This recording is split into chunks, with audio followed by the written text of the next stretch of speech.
Have you been searching for the answer of how do I format my D&D Beyond race sheet to make it have race details where I can have 8,000 things on there with drop-down menus and blah blah blah?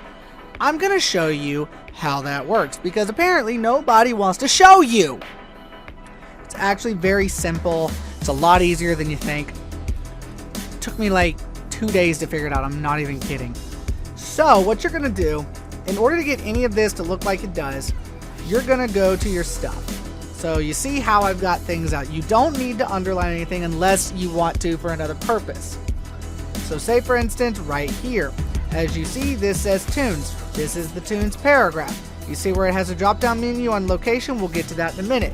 So in order to have its own section, the first word of it or whatever like this needs to be header 2. Then the rest of it, paragraph. Header 2, paragraph. Header 2, paragraph. Header 2, header 3, then paragraph. Header 3, paragraph.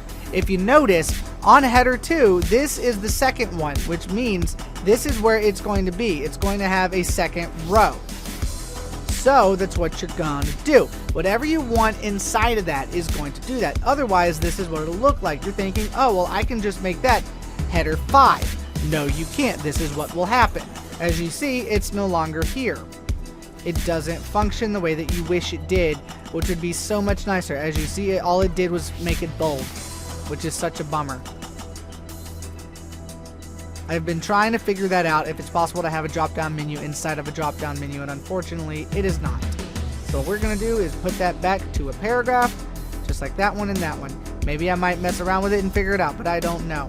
So that is how you make it look nice and pretty. This is still being worked on. It's going to be a little while, but I will get it done. It's tedious, but I'm happy of what I can do with it. Always double check your work and don't post anything that you're not ready to do. Unfortunately, I don't think there's an undo button. I think there's like restrict or whatever.